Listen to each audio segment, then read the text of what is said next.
Elo ni détestera na prophète Denis Lesi. Na o salara yé na lelo. Et prophète Denis Lesi. Jehovah Bible Bill can detest and it wo yiprit in the padete in the low pri in déclare yamalabro shike megente wo ikesh. Nazo landa biloka sala mikolo yo. Alors ça c'est ma fiancée. Soko monyo la pongite. Un homme de Dieu. Faut y en avoir. C'est quelqu'un que moi j'appréciais. Quand on compte des grands hommes de Dieu dans Mboka, au Pabra, tout à la fin, Denis Lesi fait partie. Il y a même des enfants qui m'appellent de partout au monde. Paolil. Ou bien comme comédien, ou bien Tikalika prophète en Zambie. Makambo ya Mboka Congo. Eza makambo ya barwa belge. Makambo ya Mboka ya Congo. Eza makambo ya linu ya Lumumba na Congo. Makambo ya Congo sont des choses spirituelles. Est-ce que Bato Baby, pourquoi papa est na Congo? Est-ce que choc na genou? Mais Soko Tali Malam papa Sotambola, en Boka Moussous. Makambo ya guerre. Donc RDC za pays où vraiment za béni Nzambe a pesa biso ba bénédiction nyos ndenge ezali. Ba pasteur pe basangana na stade bazwa ba mbongo pe basambela pona mboka o. Qu'est-ce qui ne va pas avec la RDC? Est-ce que dans une église, les appels liés au pasteur baroko ma ba droit de réponse ko takine baninga na bango soit na ba réseaux sociaux on sala nzambe azui téléphone na ya bani ko sala direct azo takine mususu soit en pleine prédication on sala nzambe azo s'adresser azo boka bambokela tout le monde on a journal lelo. D'abord église endroit sacré. Comment on peut faire pour retrouver la bonne église na moya lelo? Toko mona nzambe penda comme ko recharger batumbongo na M-Pesa en direct na téléphone. Papa Grâce. Maison Ingénieur AMSI Pro Multimédia vous offre ses services de reportage en photo et vidéo pour toute cérémonie, mariage, anniversaire, conférence, défense, services de maquillage et autres à un prix hors concurrence, ainsi que la conception d'affiches, invitations. Notez bien, 80% de la somme sera versée avant la prestation. La réduction se fera verbalement. Contactez-nous à plus 243 89 58 57 238. Bienvenue à toutes et à tous. Maison AMSI Pro, Bayaka. Bien sûr, nous sommes dans les milieux spirituels avec l'homme dédié, le prophète Steve Okoka. Vraiment, trouver barousolo na ye oyo nyoso les kana milieu spirituel pe na ba vie religieuse na biso na kati ya République démocratique du Congo o eza mboka na biso vraiment mboka o nzamba pambola na bomengo ebele vraiment pour na bat nyonso tout le monde ba abonné fidèle à Idiopha News Télévision pour na bato pe balandi biso pour les nouveaux numéros boy ba ko s'abonner na kati ya Idiopha News Télévision pe bokoye ba ko découvrir chaîne na biso toujours. Voilà, je suis avec l'homme dédié, le prophète Steve Okoka, Oaza Moussali Nzambe, solo, vraiment, Oya Kokabulana, Bana Nzambe, actualité, P. Oya Solo, Larana, Bana Nzambe, ma solo, Nyonso, P. Enseignement, et les cas, toujours na Katia, émission Nabiso, comme auparavant. Lelo, vraiment, tu vois, aussi, maman, Mouké, spiritualité, tu vois, Kepe, moi, Mouké, na ba blocage, oh, Nyonso, ils ont bloqué Mboka na biso République démocratique du Congo moi na Mboka pe ayena message na epena révélation au Nzambe a révélé concernant guerre na biso ezo lekana est ya République démocratique du Congo au moi na Mboka prophète akoyeba vraiment ko manuela ko solo la pe na biso batnyos bazolanda biso na kati ya Idiopha News Télévision vraiment boy ba ko s'abonner na kati ya Idiopha News Télévision wana na sima caméra na moni JBK qui est le meilleur réalisateur grâce Kobe à la présentation je crois. Boyebi déjà ndenge to solo la na bino toujours JBK au fond le langa déjà plateau na ba ko solo la mwana mboka le prophète Steve Okoka l'homme dédié oyo tozo solo la na yé toujours et maintenant na Idiopha News Télévision. Bonjour l'homme. Bonjour papa Grâce. Merci prophète, c'est plaisir à toi vraiment recoute na no susuna kati Idiopha News Télévision malgré moi temps belé ozuya ba déplacement mission de service musala nkolo et l'équiboni. Non, Nzambe mawa asali bisongolo. J'espère que batan ezala ki moi ebele. Nous étions seulement pour répondre à l'appel de Nzambe. Parce que toza ba sentinelle de Nzambe. À chaque fois qu'il y a notre besoin de partout au monde, Nzambe atindara toujours biso. C'est pourquoi remarquer que de temps à autre, il a fallu que na le awa potokuta na to solo de la part du Seigneur. mais vu la disponibilité, vu la mission ébélée, mais Nzambe quand même à Salibisongolo, on s'est encore revu. Yango, je profiterai dans l'occasion lokola oyo, na pambola batunyo so bazuli bakwa kolanda biso. Voilà, très important. Et puis premièrement, na bato bazakolanda Innova télévision, Idiofa télévision plutôt, et ça y a chaîne oyo ya bana Nzambe, chaîne ezali ko édifier ming, et chaîne ezali ko pambola partout dans le monde. Yo mutozu li baku malamu ya olanda biso lelo. Si Nzambe oya pesio li baku malam, parce qu'il faut savoir une chose pas grâce. Muto ba émission ezebele. Ce que mutozu li baku ya ko zappé, Idiofa télévision pe atikali. Wana ezayete. C'est poussé par les Saint-Esprit parce que Dieu voulait le parler quelque chose. Yango dorénavant na pamboli bino de partout et chika ozali, soko za na mutu kana yo tiamatoi. Soza na salo benga bana boyo kala pensée en Nzambe, soko za na problème na ndaku na foyer. Cette émission va vraiment vous bénir. Nzambe oya tina biso na musala akozante ko pambola bino. Santé na ngai eza malamu mingi, malgré to tina mission de service mais Dieu nous a fait grâce. Merci, un grand merci, mais non préféré prière kaka to dévoiler vraiment émission na prière pour naza devant l'homme de Dieu, les prophètes. OK. Ozali Nzambe ya makoki, Nzambe ya malonga. Oya sala kama za awate pendant le komu ya batu. Mais tozali awa pendant le komu na yo. Tikete moma lokola oyo kita ozala Nzambe. Pambola baye nyonso Nzambe na bikamwa. Bakozwa tana bango. Ya kolanda émission oyo. Zala liboso na biso Nzambe na bamoy. Na sima mobate pe mobikisi. Tika ete émission oyo epambolama. Na kombo na Yesu Christo de to sambeli bongo. Amen. Amen. Merci. J'ai béni la famille. Il y a grand frère Nangaï. Richard Makuka, les grands baobas en direct à Switzerland. Janicita, les gourous du temple. Viens en Rex Mbuluku. Bénédiction vraiment na libota mobimba. Nazana l'homme de Dieu à qui nous allons tout parler sauf rien. Mon amboka vraiment na rolinga mingi to kenena na domaine ya prophétie. Parce que les autres moni prophétie vraiment to kotina moi perturbation et kotibana na Nzambe bazo comprendre na noté lelo na mo ya lelo prophétie comme na impact trop. La prophétie c'est quoi en fait? Et d'abord il faut savoir une chose avant de répondre à la question. Très bien. Parce qu'il y a ce qu'on appelle les dons de la prophétie. Il y a Toto Benga ministère prophétique. Voilà. Don de la prophétie, attends-moi na mouké à cause d'un angle. Mais ministère prophétique n'est pas donné à tout le monde. La prophétie, ou bien la prophétie, est un message. Oyo Nzambe azo disposé, azo tia na munoko ya banvoye na ye. Oko remarque Natango akala, Dieu utilisait les prophètes de Dieu pour n'accoper sa bango message. D'abord, la prophétie c'est un message venant directement de Dieu. Et un message au bateau bayo kanité. Et un message fabriqué. Donc le véritable message aux autres Nzambe parce que quand on parle d'une prophétie, il y a des prophéties ramassées, il y a des prophéties polycopiées, il y a des prophéties fabriquées. Mais ici, on fait allusion, il y a prophétie en Nzambe. C'est-à-dire, les prophéties, c'est un message authentique venant de Dieu. C'est ça, les prophéties. Voilà, très important. Avant, nous faisons la vite parenthèse. Est-ce que Nzambe peut encore se rappeler prophétie moro tâtonner? Depuis que Nzambe a Nzambe a terre kokosate. Nzambe a kosa Abraham te, a kosa Isaac te, a kosa Jacob te, a kosa Adina Bala te, a kosa Kimbangu te, a kosa Jacques Vernon te, a kosa Papa Nanga apôtre Augustin Mouimpete. Dieu reste Dieu dans sa parole et dans ses messages. L'homme peut mentir, mais le Dieu des armées ne ment jamais. Dieu ne ment jamais. Aokosa pas joani. Aokosa peut ça il a ini. Parce que nous soyons kolingo kosa pozwa yende mokeli nango. Yende mokolo nango. Ma aokosa poko. Voilà, oui que de là je vais me confesser.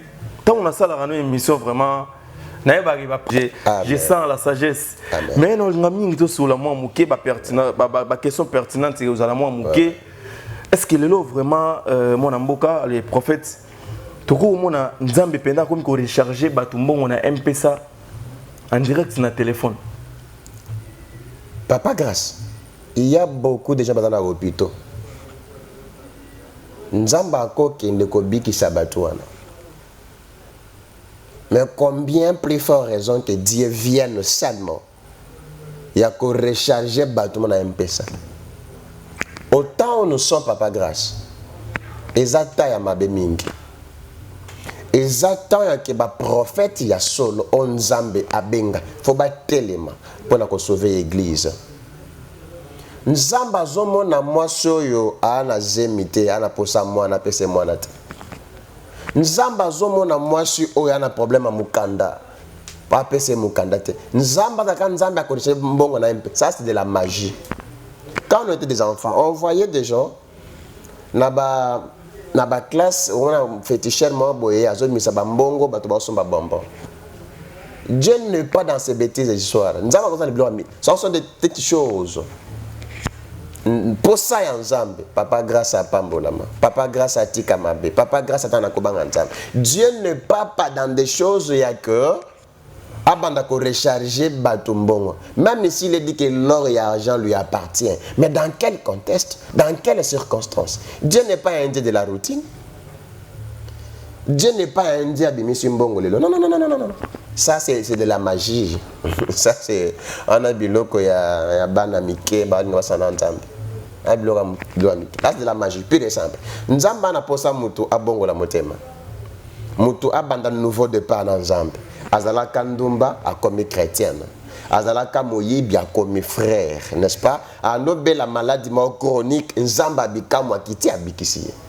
C'est ça l'importance de Dieu. Papa grâce, je ne sais pas. Mutu oya osale lokote, mais batie loboko, n'est-ce pas? Mbongo bim. Dieu n'est pas dans Dieu n'est pas dans ça. Ça c'est puis la magie pour nous influencer. C'est que batoba ça la culte ya personnalité. C'est-à-dire quoi? Na sala boye pour batoba croire. Mais autant nous sommes, toi tango ya ke batoba na biloka mikemike wana. Batoba na pour ça vrai salut. La plupart des gens papa grâce veulent seulement bamona bango bazwa biloko ya mokili. Mais il faut faire la démonstration. Oui, il faut que les gens savent aussi une chose, papa grâce.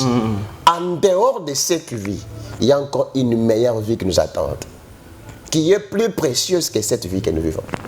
Pour combien moi, le prophète ici, Nandi, ma papa grâce, n'a peur de vie nanga pour na velar, voiture ya Range Rover velar, pour l'obina kota l'ifelo. Non, non.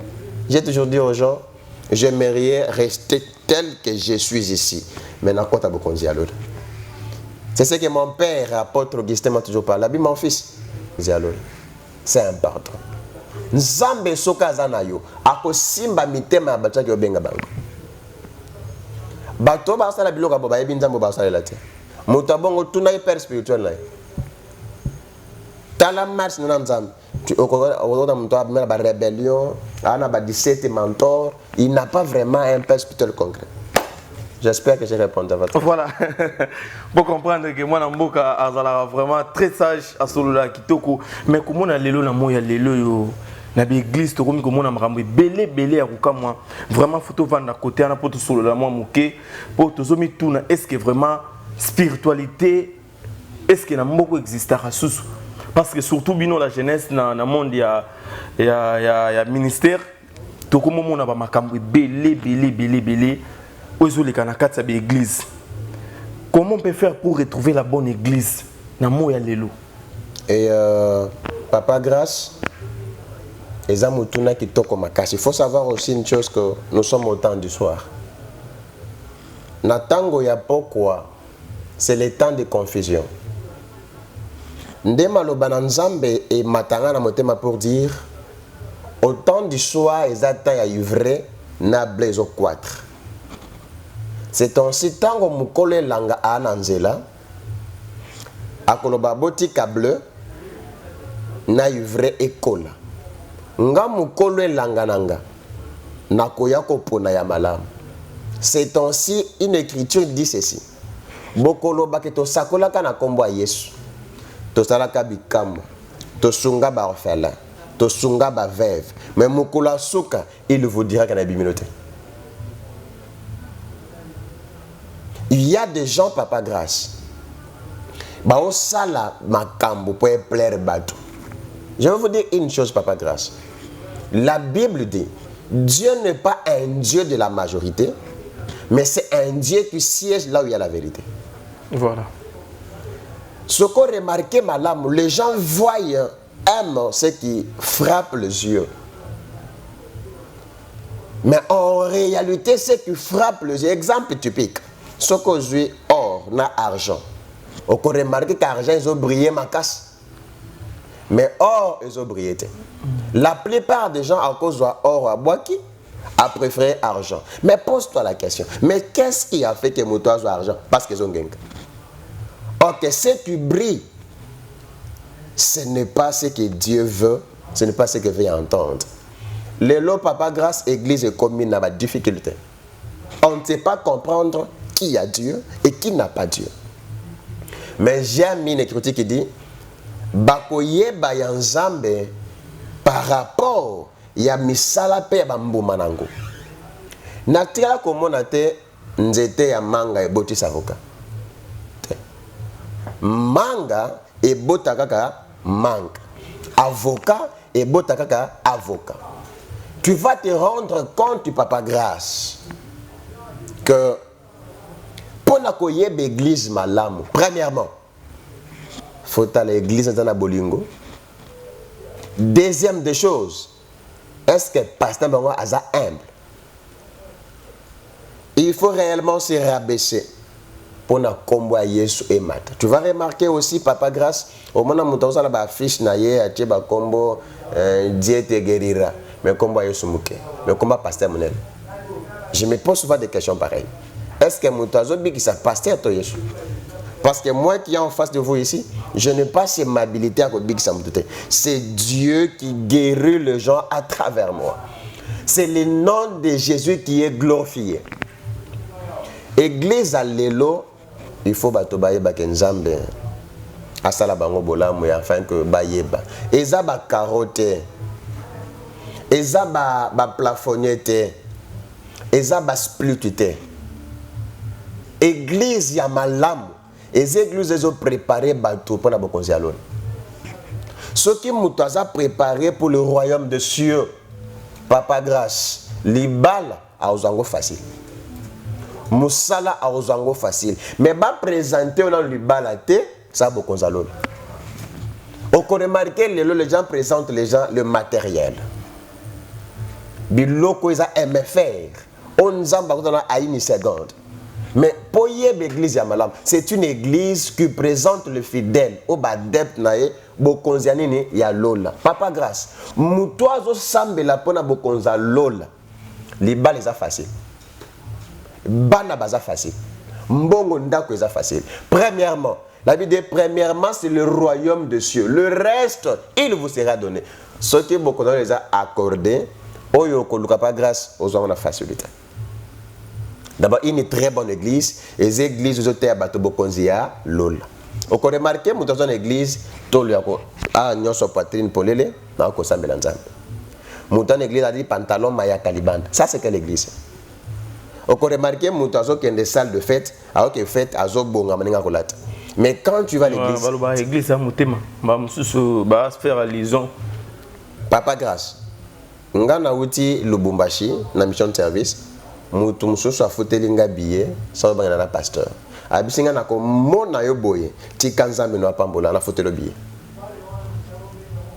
eza il a teli mususu et ko identifier ce qu'est la personne. Papa grâce des fois yo zo katan na habité yo zo peut-être des fois autant que boîte bilateli ya boîte na bilateli anda que c'est ni. Non, différence c'est ça. Donc tu vas identifier que cette personne a zaboye papa il a dit. C'est aussi nous aussi les enfants de Dieu. Et là teli na biso, il faut là qui s'abattu ya solo que toi ban ensemble. Parce que koloban nzambe oui c'est bien bon. Est-ce que vous reflétez nzambango? Parce qu'il y a une critique qui dit Non, notre Père habite. Notre Père qui est au ciel, que ton nom soit sanctifié, que ton règne vienne, que ta volonté soit faite sur la terre comme au ciel. C'est que volonté en Zambie, envoyez matin. C'est-à-dire on doit adopter, on doit avoir un comportement de Dieu sur cette terre. C'est que son mouton, mon papa grâce, il voit que c'est un homme de Dieu. Il voit que c'est la personne qui crée l'Éternel. Voilà, très important. Nabi ki kotana vraiment bana nzambe bazui ya nona bango mais non linga zonga moi mukika na kati église. Est-ce que dans une église eza pena lié oyo ba pasteur ba kokoma osala ba droit de réponse ko takine baninga na bango soit na ba réseaux sociaux musali nzambe azui téléphone na ya bani ko sala direct azo takine mususu soit en pleine prédication musali nzambe azo s'adresser azo boka ba mbokela to mona on a journal lelo. D'abord église est un endroit sacré. Ce que Mouto à côté de l'église, c'est ce qu'on appelle ecclésia, qui veut dire mise à part, hors de. Si la personne est dans l'église, il est hors de. Même les comportements. Les comportements, il y a. Merci beaucoup. Le comportement, il y a battu. Il faut aller différemment. Tu es un homme de Dieu. L'église n'est pas l'endroit où les autres peuvent avoir droit de réponse. Est-ce que maman a un problème peut-être il y a l'issue ça les passe. On a posé d'autres réponses là.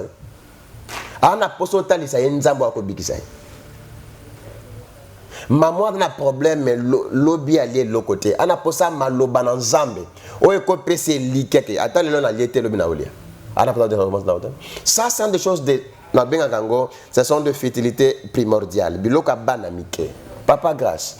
Ce n'est pas seulement moutoa yebi importance ya âme. Même une seconde, il y a une bêtise. Même une minute, il y a vie. Bon, le temps que tu as pris 5 minutes, 10 minutes, pour répondre, il y a un lieu approprié pour faire tes droits de réponse. Ce n'est pas l'église du Seigneur.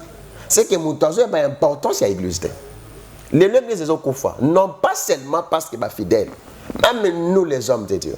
Parce que quand les gens nous viennent, bah oui, au moment où l'église est sans pasteur, non. On doit être des modèles. Il faut te faire ça batugouya koye banzambe. Te faire ça batugouya au sein de l'ensemble. Bon, ceux qui m'ont déminaye ba fingo na télévision qui a quelque chose de réponse. Quand on s'est encore pas de pasteur kolobani. Non tika aux frères en Christ. Bandi mi ba copier comportement ba pasteur. Parce que mutuyo peut ça droit de réponse na télévision. Mon diminuant dans le même problème là.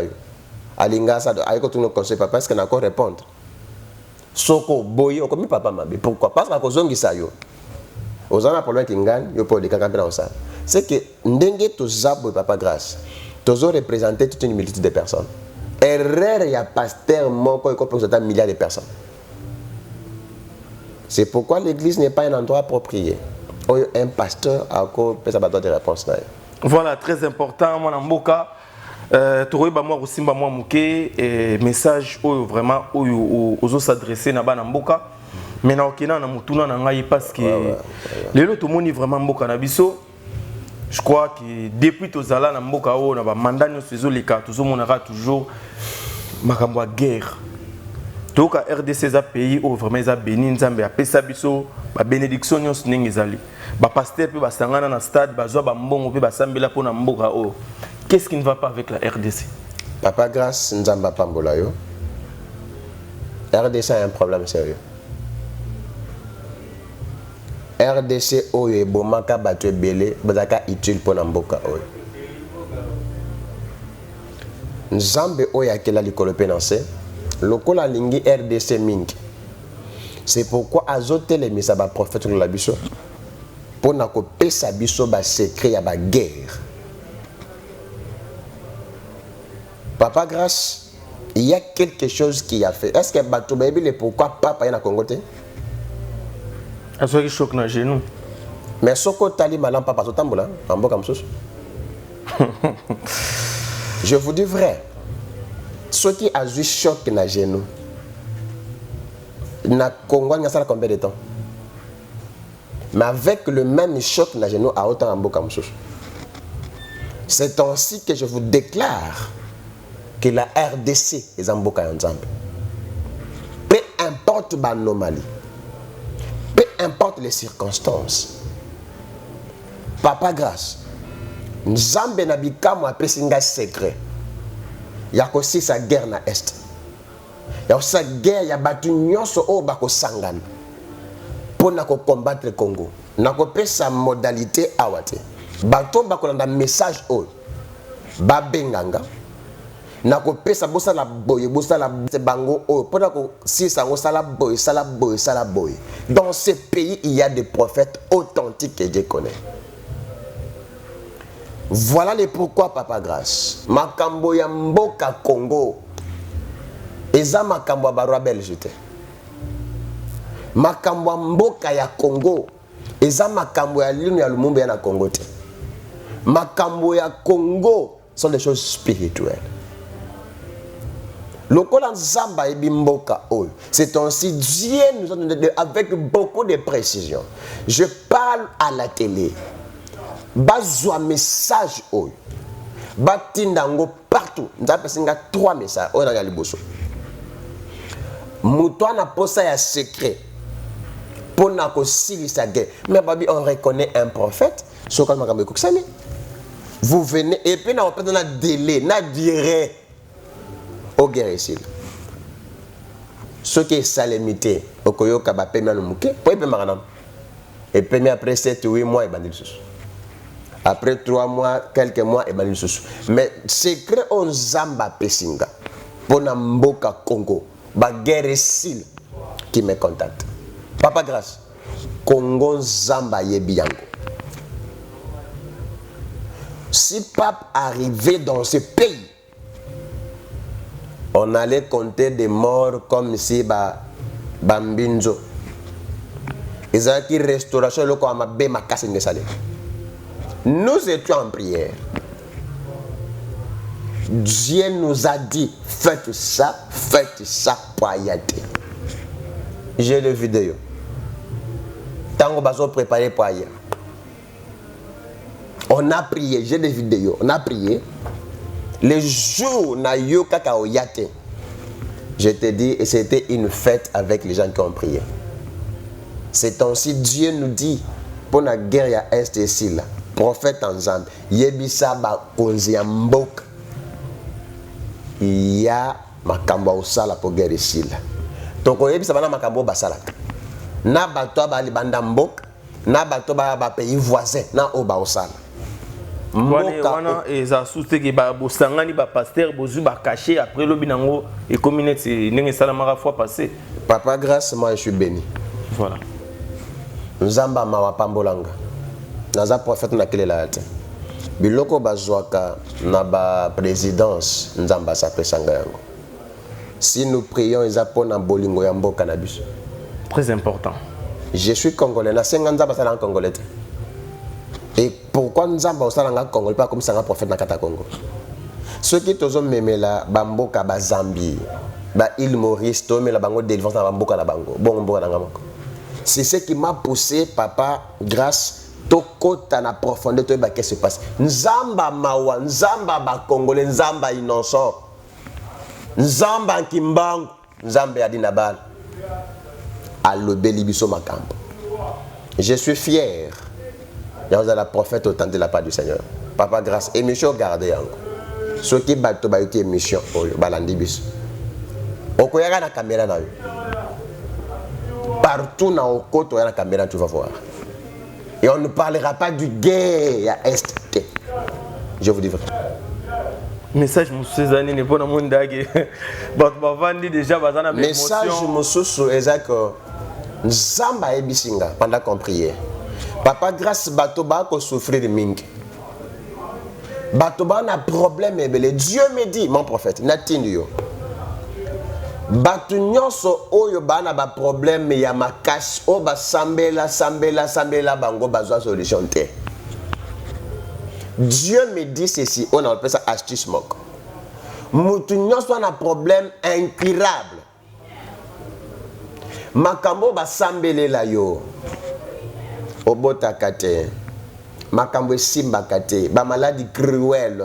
Aucun d'alimentation la sima. Dieu me dit avant que tu m'appelles, Luka bouteille ya mai moko. Bouteille ya mai pampa. na mboka nyonso ozali. Parce que Yesu Masio ko remarqué papa grâce pas bi qui ça avec les mususu abi a craché na mabele a ju potopotache. Ata au salade 50 ans, 30 ans, je connais de quoi je parle. Parce que tous les jours, na recevoir appel et belé pour la témoignage.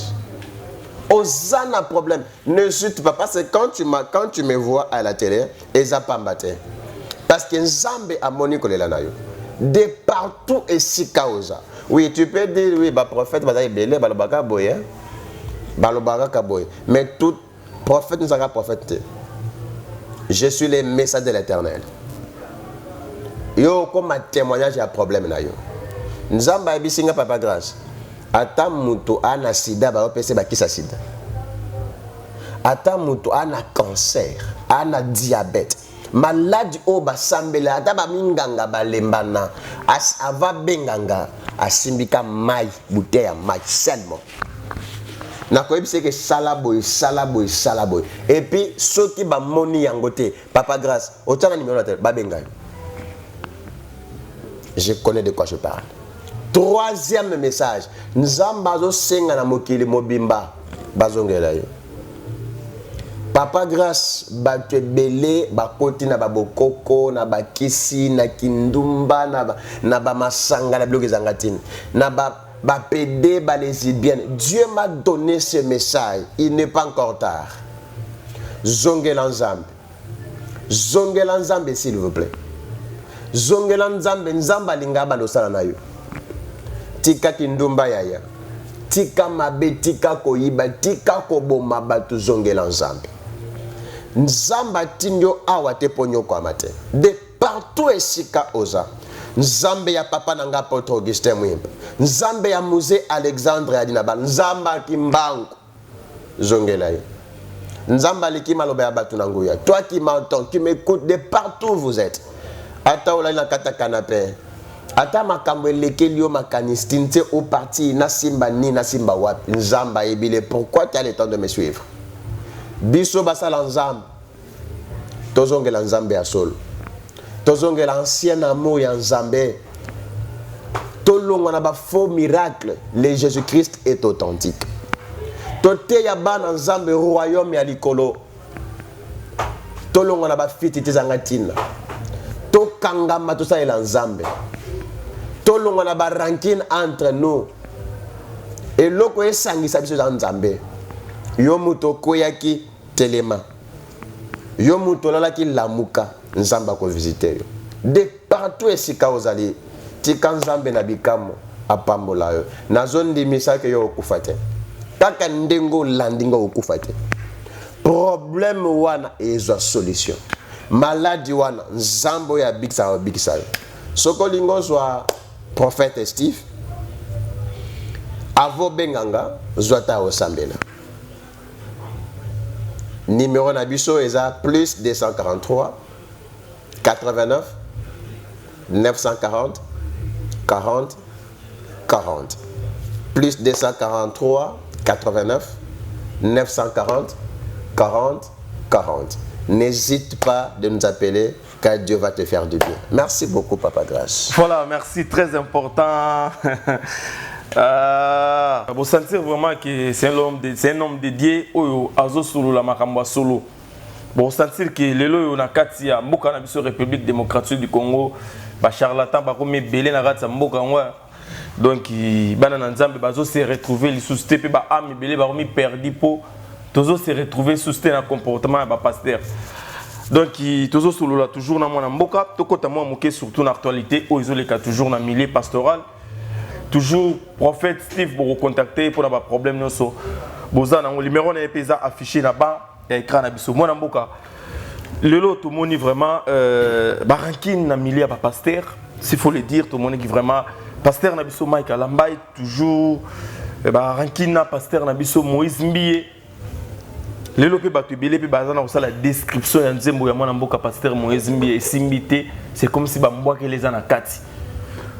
Analyse non moi par rapport au contexte ya nzembo wana ce que zuita Rolandango et puis message na yo nini na ba guerre d'esprit tout monde qui même pasteur na biso Marcelo na Moïse Mbiye ba makambo mo bo soit disant pour na moi si Mon amboka cœur ouvert au Kolobanini pour Nabatou Bazolanda.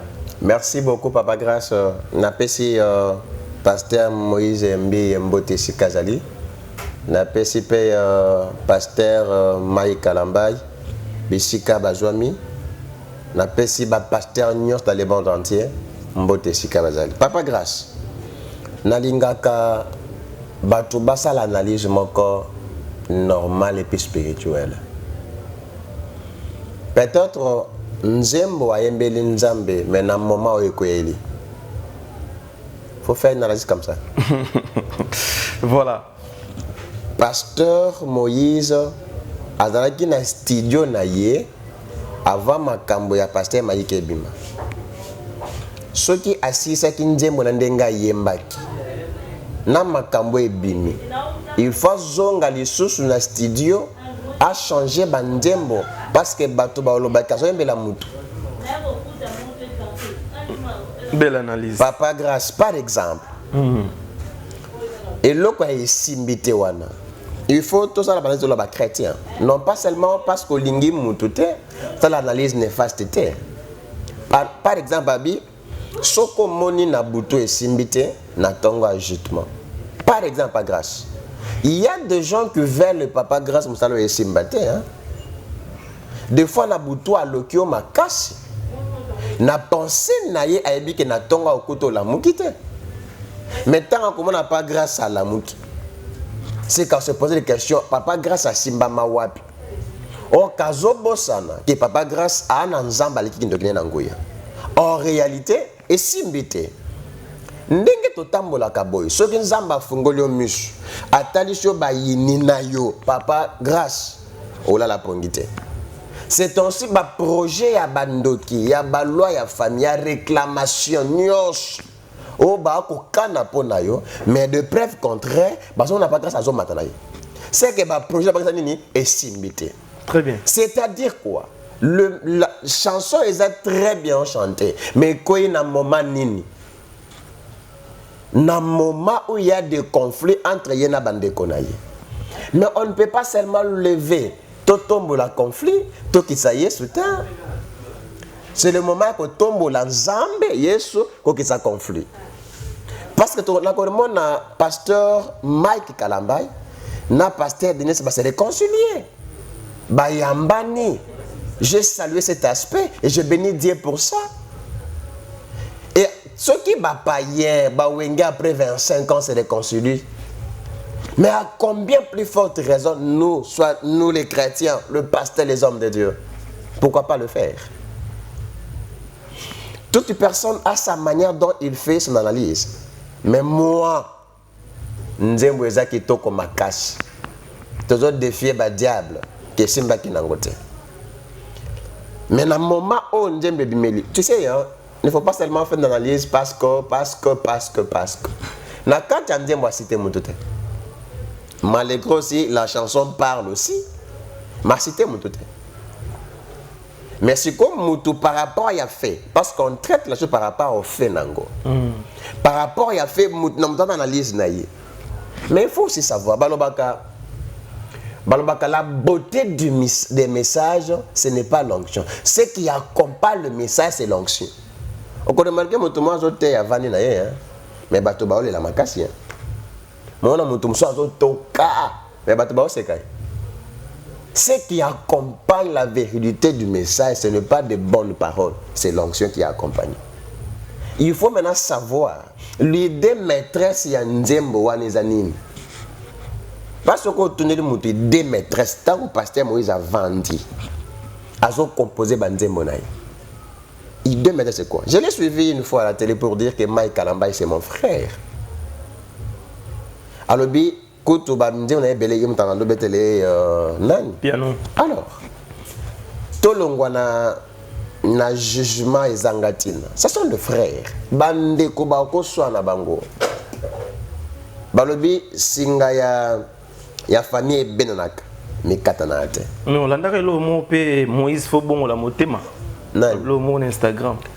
Je vais t'apprendre une chose. Papa Grâce, nous parlons comme ça parce qu'on a candidaté. Hein? Ce n'est pas pour rien que les scientifiques disent la nuit porte conseil. Voilà. Nakati ya kanda mutaro déborder langage par après il se répand. Ok, repentance veut dire reprendre ta vie, reprendre une nouvelle vie, un nouveau départ. Peut-être que là-haut, il faut se repentir. Ouais, à bon la motema. À se repentir. Et Zakanda, ce sont des frères. La lignée Bamomingi. Moïse Mbi, que Dieu te bénisse. Pasteur Mike, je vous aime beaucoup. Que Dieu vous bénisse. Donc, ce sont des frères. Voilà, très important. Tozo qui est déjà rechuté dans l'émission Nabiso. S'il faut dire, soit c'est un conseil, il y a ça. Confrère, soit collègue, mon amboka, Joël Francis Tatou.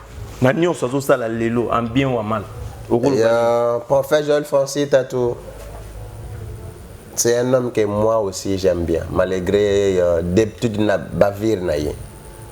Oui, ce que je suis allé à quand le qui n'a même chaîne à s'excuser, c'est qu'il recommence un nouveau départ, puis à bandu via Sika. Papa grâce, na musala andama bakwezebele. L'apôtre Paul dit, nous connaissons à moitié et nous faisons à moitié. Rébellé et puis ça mon expérience pour lobby à Komamakas. Et je le félicite dans mon activité dans le Cameroun, Nzambe à Pambolaye. Akoba kosala musala Nzambe na piété na sincérité.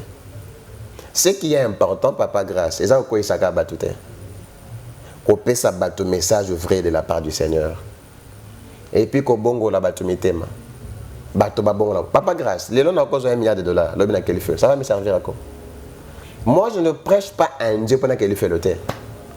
Na te yakaba na Nzambe te pour ba qu'il fait le thé. Na te yakaba to Nzambe ba kota lola. C'est un prophète que moi j'aime, j'apprécie. Prophète, continuez Moussa Onzamba Bengayo. Des petites choses qui ont pensé. Conviction en Nzambe. Et ça collaborent avec nous. Salam salam alam. Des petites choses. Oye bandaye kotungi sayo de gauche à droite. Tika yango. Landan Zambo ya Bengayo ou tabolenge na. Parce que pesa boleno pona Nzambe. Gloire et kosayote. Influence et kosayote. Nous croyons qu'il y a des gens qu'il faut suivre. Dans la bateau, il y a pembe na yo. Tant que les gens s'approchent, bakuta Nzambe ya solo, bakuta bolamu na yo, bakuta pe bolingo. Ba orgueil tolongo là, soyons simples, humbles. Et n'a profité na micro ya papa grâce, n'a pe sa yo félicitations à mariage. Au commis marié, Nzambe a accompagné bino, bokende musika. Musala Nzambe za la bongo. C'est bien de ngoza masa komi pembe na yo et puis aso compagnie na musala Nzambe. Mabolongo toujours na se Nzambe ya solo et Dieu va aller avec vous. Que Dieu vous bénisse. Voilà, merci malgré bat mususu ba sala avec moi ba réclamation atiki ba congolaise avec ba mondele bon on a vie privée. Pasteur Moïse Mbebe à la qui bat fait libala néo. Félicitations Jakuna. Pour la pasteur Nabiso Moïse Mbi et Torozela vraiment mariage. Toujours si ça dit émission Nabiso mon amboka oza mutamaye lebele. À quand pasteur baroko ma couple na moisi. Et comme couple pastoral et comme il a ba fiche maramunio se font moi 16 à la pemene na fiche faut yo na moisi à quand. Et je vais un peu éclaircir Bananzam. Papa grâce. Ce qui cour nini moi si à président de la République pas bien ma présidente. Bon mon a Félix Tshisekedi aza président de la République n'est-ce pas? Aza mokonzamo n'est-ce pas? Mais cour nini basi ya bakonzi batangaka. Pas bien ma première dame. C'est parce que quand son mari automatiquement commis président de la République, sa femme automatiquement a commis nani première dame. Voilà, très important. Le ministère Isaiah Mobali. Quand l'homme est pasteur, le même valeur, le même honneur qu'on donne à son pasteur, on doit aussi donner à sa femme. Ce n'est pas seulement que bâtir couple n'a qu'à affiche que moi si a comme pasteur. Non. Il y a des couples mobali pasteur, moi c'est pasteur. Il y a aussi des couples mobali pasteur, mais moi ça n'a pas la pasteur.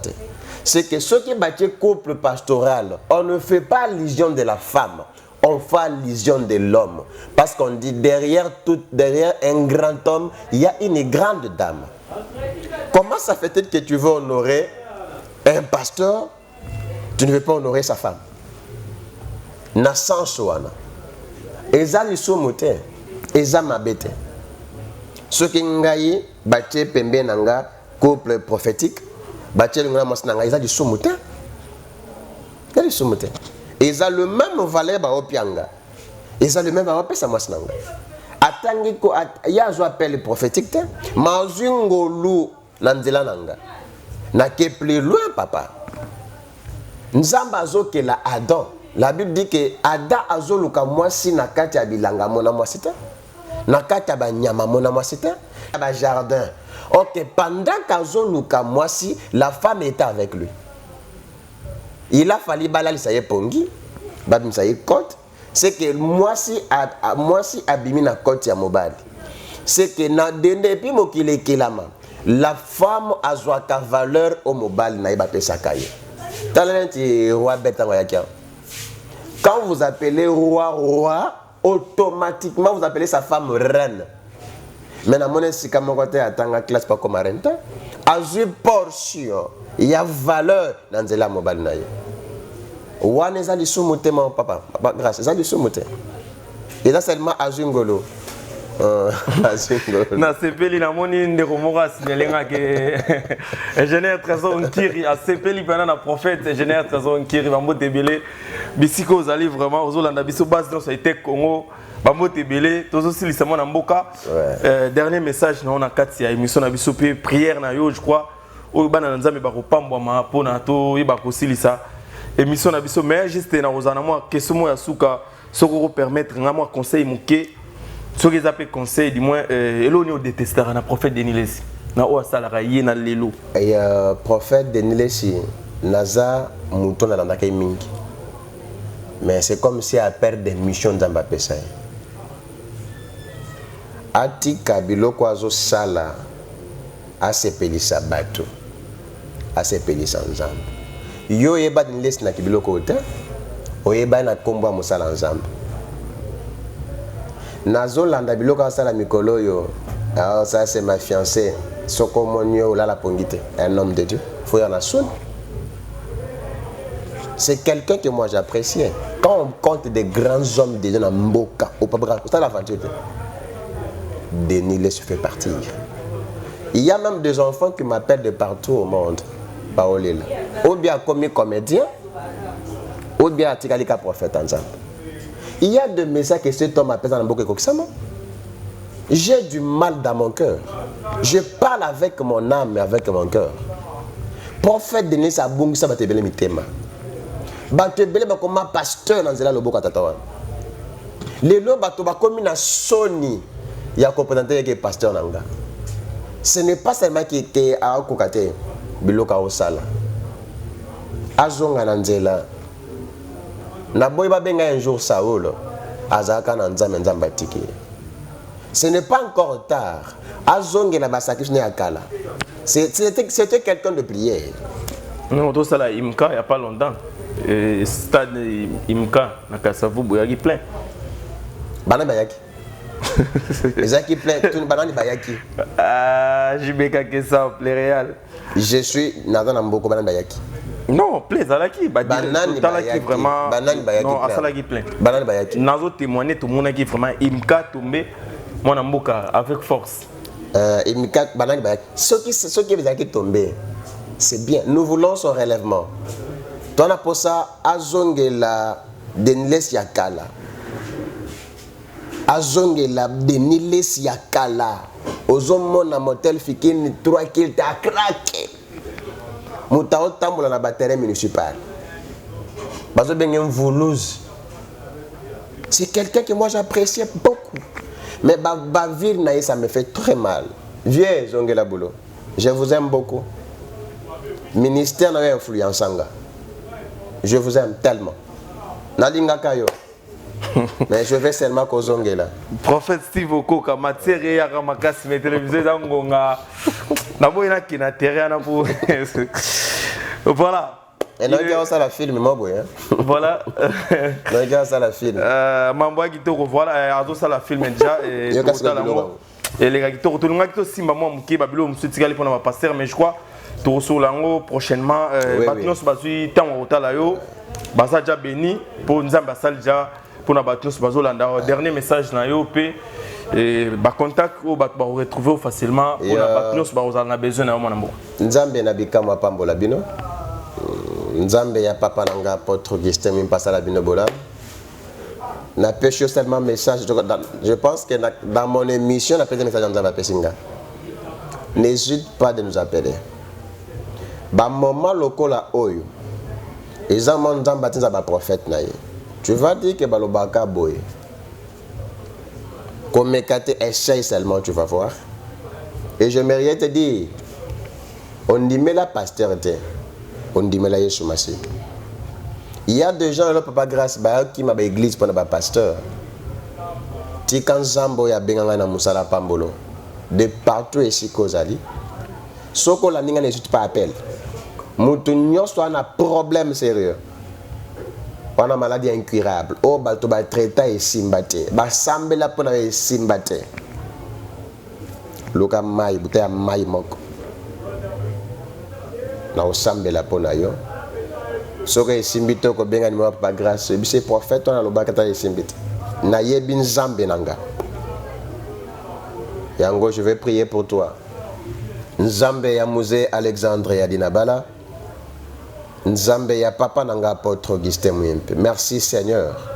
Na mutu nyonso azuli bakwa kolanda biso. Ataza na hôpital. Atana makambo oyo ezo simba te habita simbela wapi. Nzambe. Ipawa idedestante Lord Jehovah Bible bilitante Lord brigante Lord pari de klesta kemeligede oshike. We power ibelesta ite Lord ikame kalasto hybrid idebai de lesta kemeligente oikesh. We power ite lesta ide Lord hybride le kesta emelegante o hybrid. Jehovah Bible bilikende testende rite o hybrid inde padete ide lopri ide claria malabroshi kemegente oikesh. Nzamba visite esika ozali. Nzamba pesa yo solution. Apesa yo kime ese kime ko pesa na yote na kombo na Yesu Christ oya kufa pe ya sekwa petolobi amen. Olingola na biso na plus 243 89 940 40 40. Papa grâce Nzamba pambola yo. Merci. Na moni ndenge otungisa makasi pona ozwa yo. Nzambe pona ozwa biso Nzamba koba ko pambola yo. Nzamba salobolam. Merci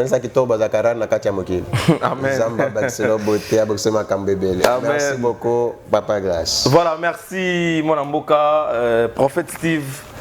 Nous répondre vraiment à l'invitation à Bisso. Je crois que l'émission Oyo, ils ont qui vraiment émission pas maté, mais ils ont la prédication à Katiba na Nzambe. Batnos Balandio à travers le monde entier, vraiment baza béni, tout on dit au bouton d'un passage na on a Katia. Merci beaucoup. Idio Fanus Télévision et Sali Penza Kitoko. Nazo bénir, topé ça ils avant ba salutation, parce que tous en a mon amboka, ba bénédiction, on est zoyamba batnyonso, bazo landa biso à travers le monde entier, ba fidèle nyonso ya Idio Fanus Télévision, on a moni vient ngai héritier en tantam, les meilleurs habillés na Katia Idio Fa.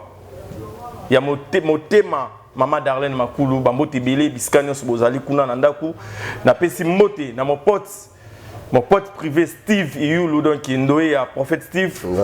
Bambote Bele, Bisiko Zali, donc Libota Mobimbe Pambo Makuna, wana na moni pasteur Iggy Kamalar, église amour de Dieu, Bambote Bele, pasteur Titi Kamalar, Bambote Bele, Biscanios Bozali Kuna, na moni ingénieur trésor qui razalagi toujours wana na assistance pe na kati ya émission na biso ite Congo ya mama nasi etundal bambote belé na libota mobimba kuna pona batnos bazo la na biso ve na ngadi ki mwanga ya mama Samantha Bofo en direct ya Belgique na moni vie na ngai tosha numéro ya mama Sheila Mosa Pembe na Belgique na la Louvière base nyonso Belgique ve na nga Rodin ve na nga Igé base nyonso bambote belé bisika bozali basute na bino.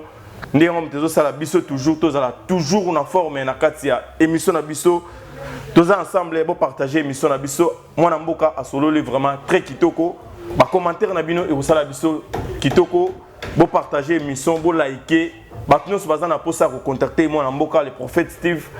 Numéro na eza na ba écran na biso bo solola na ye na privé pour na ba problème nyonso.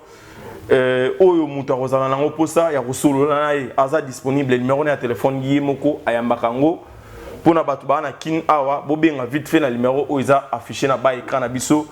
Par là bo ba ko solola na moi na mboka le prophète Steve Okoka. Donc boza la béni batnyo so balandi biso. Nakatia, Idiofa News Télévision, pourquoi pas dire un grand merci na Dieu merci la boyelle mon frère propre bientôt aux alawana pena Nakatia maman na makambu donc les mariages des rêves ya maman Davina Basengele merci à trop pour na espace à Kitoko Bopé si biso toujours travailler toujours ensemble de na petit mbote na mon frère Jefté Boukassa ya maman Ange moi ça donc bambote belé la libota jibe que ça azala ki wana na sima caméra na biso. Grâce Kobe, c'est toujours à la présentation pour la Batunos Balandinga pour la première fois. C'est votre frère aime les serviteurs grâce Kobe. Voilà, merci à trop. Bon partager l'émission. Tokouté Nabino na prochain numéro Nabiso. On est ensemble. Génial.